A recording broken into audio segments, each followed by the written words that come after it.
Domínguez, que ha tenido la deferencia de atendernos en esta tarde. Doctor, ¿cómo le va? Marco Cittadini, aquí junto a Vanessa Petrillo, lo saludamos en Radio 10. Buenas tardes, ¿cómo están ustedes? Bien, gracias por atendernos. Bueno, usted desde hace bastante viene hablando acerca de situaciones muy reñidas con la Constitución Nacional y específicamente de esto desde que se anunció que podía convertirse en la firma de un DNU, también lo viene haciendo. Bueno, y con el resultado que conocimos y que usted mismo criticaba, ¿no? Sí, la Constitución argentina es muy clara. La de 1853, la del proyecto de Juan Bautista Alberdi, le otorga al Congreso de la Nación la potestad exclusiva de contraer empréstitos y arreglar el pago de la deuda interna y externa. Con lo cual, es una función primordial del Congreso.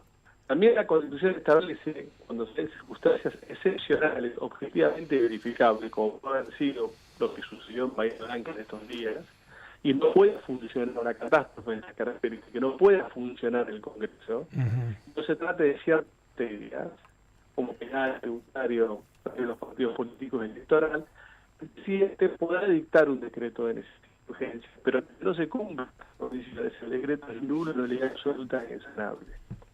Eso es lo que establece nuestra Constitución, claramente. Acá no hay ninguna circunstancia excepcional. La deuda externa, el acuerdo del fondo no es algo imprevisto, no es algo que no se tiene en agenda. A su vez el Congreso está funcionando. Y a su vez hay una... Doctor, ¿sabe qué? Lo molesto con esto, lo interrumpo solo para mejorar la comunicación porque se está escuchando un poco mal. Y es muy interesante lo que está contando. La verdad que sí, claro. hay que prestarle atención con mucha... hay justamente que prestar mucha atención porque es muy importante y trascendente lo que está diciendo Andrés Gil Domínguez, ¿no? Sí, mientras se conecta de nuevo, bueno, recordamos, la Constitución es clara. Es el Congreso el que tiene que definir todo lo que tiene relación con los empréstitos y con los préstamos del Fondo Monetario Internacional.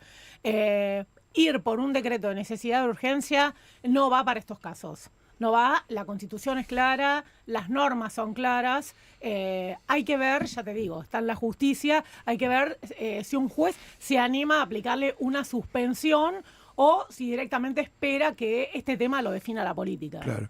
Y después hay otro componente que ahora vamos a volver, ¿no?, a la cuestión institucional, pero que a mí me llamó mucho la atención porque en determinado momento reconocen los argumentos la crisis. O sea, ellos te dicen, no, está todo bárbaro, la macro está ordenada, está todo fenómeno, estamos creciendo, en los mandriles tal cosa, y sin embargo en los argumentos que utiliza para la firma del decreto de necesidad y urgencia, habla de una crisis, de una volatilidad y de una señal a los mercados que hay que darle porque la relación entre activos y pasivos se empieza a poner complicada. Y si no, ¿cómo justificás un decreto de necesidad de urgencia? Si no pones eso, o sea, tenés que ser contradictorio. O sea, hay que justificarlo y lo justificás hablando de crisis. La verdad, te muestra el grado de contradicción que tiene el gobierno ahí. Tal cual, pero estamos escuchando con mucha atención al doctor Andrés Gil Domínguez, que está en línea de nuevo con nosotros. Andrés, a ver si ahora podemos escucharlo mejor. Yo lo escucho perfecto. Ahora sí, ahora nosotros también. Bueno, lo quemé. Ya no. Lo quemé. ¿Me escuchan bien? A ver si ahí nos podemos escuchar mejor. Ahí está. Yo los escucho bien, ¿me escuchan? Sí, nosotros también. Doctor, ¿usted piensa que la justicia puede llegar a suspender este decreto o que va a esperar a que la política lo defina? Hay casi una nula posibilidad que el Contencioso Administrativo Federal de la Ciudad Autónoma de Buenos Aires intervenga en estos temas. ¿Nula, dijo? Ya frente a los... Nula, casi inexistente la posibilidad. Ya lo vivimos con el decreto 70-2023, otro decreto de necesidad y urgencia. Lo estamos viviendo ahora con el decreto que modificó la ley de identidad de género. Cuando son decretos de necesidad y urgencia generales, dicen que las personas no tienen legitimación procesal, que no hay ningún derecho directamente afectado, entonces rechazan los amparos, las acciones declarativas, porque como no hay ningún derecho subjetivo afectado, y si es una política pública, no dan lugar a que se pueda tramitar un proceso. Y cuando son derechos directamente afectados, como en el cambio de la modificación o el cambio o modificación de la identidad de género, y hay actores que son adolescentes afectados se declaren incompetentes, dan vueltas. No hay que esperar absolutamente nada de la justicia contenciosa administrativa federal, por lo menos en estos términos, de que ejerza la función jurisdiccional de control y el control de constitucionalidad respecto de estas normas. O sea, se espera algo de la política, del Congreso.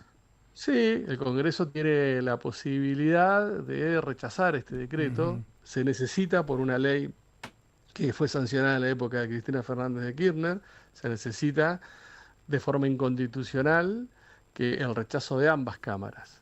Con lo cual, con la aprobación de una sola cámara, se tiene por válido. Por validado, cuando se tendría que exigir la ratificación de ambas cámaras. Y si uno solo la rechaza, ya debería valer como rechazo del DNU.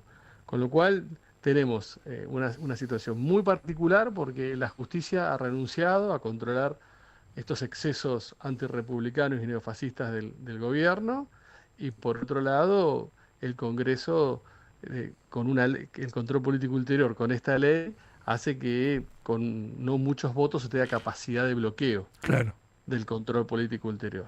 Claro. Le pregunto por algo que ustedes manejan mejor que los que somos leos en esto, ¿no? Y es, ¿qué es lo que pasa con este tipo de situaciones? Digo, pienso en el DNU 70/2023, pienso en un acuerdo como el que se podría llegar a arribar con el fondo. Y ayer escuchábamos, por ejemplo, un senador, Martín Doñate, que decía, bueno, más adelante no vamos a reconocer ningún acuerdo firmado en estas condiciones. ¿Qué pasa con esas decisiones, esos acuerdos o cualquier otra cuestión que emana de situaciones inconstitucionales, pensando en el futuro, ¿no? Es que cuando un presidente o presidente ejerce esta facultad y dicta un decreto de necesidad y urgencia en Acuerdo General de Ministros y lo publica en el Boletín Oficial, vale como una ley. Por eso tiene que ser una facultad ejercida de manera excepcional, porque sustituye la tarea del Congreso. Y hasta tanto no sea declarada nula en nulidad absoluta por la justicia, o rechazada y declarada nula por el Congreso, tiene validez, se aplica, genera derechos adquiridos, genera Estado, con lo cual lo que diga Doñate a futuro es lindo de lo político, pero de lo jurídico no tiene sentido, no tiene ningún tipo de sentido. Claro. Por eso lo importante es que el Congreso reaccione, como no ha reaccionado, como no está reaccionando con los jueces en comisión tampoco, y dé una respuesta institucional rápida, porque si se siguen aletargando, los diputados, diputadas, senadores y senadoras van a llegar un día al Congreso y le van a haber cambiado la llave del despacho, no van a poder entrar. Claro. No No han tomado conciencia del riesgo que estamos viviendo en estos momentos si se consolida esta forma de gobierno. Esto que usted está planteando es aquello de autocracia y neofascismo que planteaba en el tuit, ¿no? Y hoy tenemos un gobierno que está desarrollando un modelo autocrático, pero no interesa la Constitución, no interesa la ley, y cada vez va incorporando elementos neofascistas actualizados o aplicados al momento y el mundo que estamos viviendo. Y el Congreso no reacciona, la justicia mira para otro lado, la sociedad, gran parte, vive en la indiferencia porque estará contenta con algunos logros macroeconómicos, y así es como la República, la democracia, la Constitución se erosiona hasta que es sustituida integralmente por un sistema, por más que siga existiendo formalmente, totalmente distinto. Y cada vez los pasos son más agigantados y más acelerados. Cada vez se atreve a más este gobierno, sustituyendo al Congreso, desconociendo la justicia. Entonces, me parece que la situación es muy grave, pero no hay un diagnóstico de esta gravedad. Todos siguen creyendo que no es como si no fuera lo que es. Claro. Y esto realmente es una situación muy grave para el funcionamiento del sistema republicano, para la Constitución, para su fuerza normativa. Doctor, gracias por estos minutos con Radio 10. Gracias a ustedes. Que esté muy bien. Andrés Gil Domínguez, constitucionalista, clarísimo. Y además claro también en el camino. No es por el lado del Poder Judicial, es por el lado del Poder Legislativo, pero se tiene que despertar.